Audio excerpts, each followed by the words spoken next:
Okay, we have our final postdoc speaker is Gosia Murawska from Pharmacology with the talk, You Are What You Eat, Literally.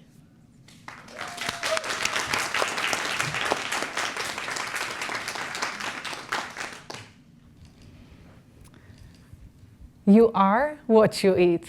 We've all heard this saying so many times, but what does it mean? Am I pizza? Am I fish? I'm here to explain.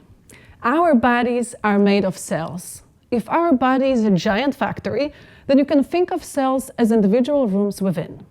Each room has a super unique function, whether it's your skin, your retina, or your immune cells, but they all share a common structure. They're cell membranes. These membranes are like walls of each room, surrounding each cell.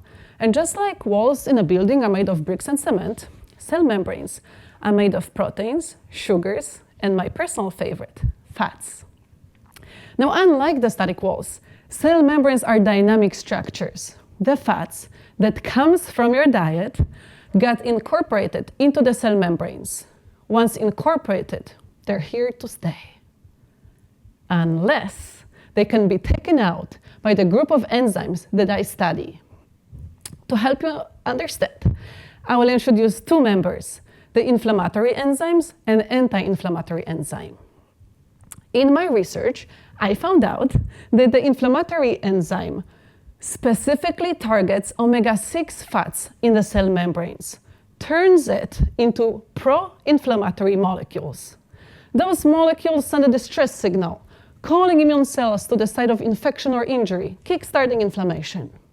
This type of inflammation is essential for our body's ability to fight off invaders like bacteria or viruses. But if it gets out of control, it contributes to chronic diseases like arthritis or asthma. In contrast, my research also shows that the anti-inflammatory enzymes specifically target fish oil omega-3 fats on the cell membranes, turning them into anti-inflammatory molecules. Now, those molecules stop the immune response once the threat is gone, promoting healing and preventing tissue damage. Just as a factory relies on the workers who tear down and those who rebuild, our body relies on a balance between those two enzymes to ensure inflammation doesn't last too long.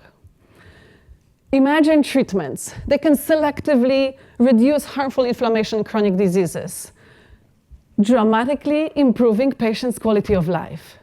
You guys, my research turns this possibility into reality. So it's up to you to choose pro-inflammatory diet or anti-inflammatory diet. But whichever you choose, it turns out it's true. You are what you eat. My name is Gosia Murawska, and thank you for listening. Thank you.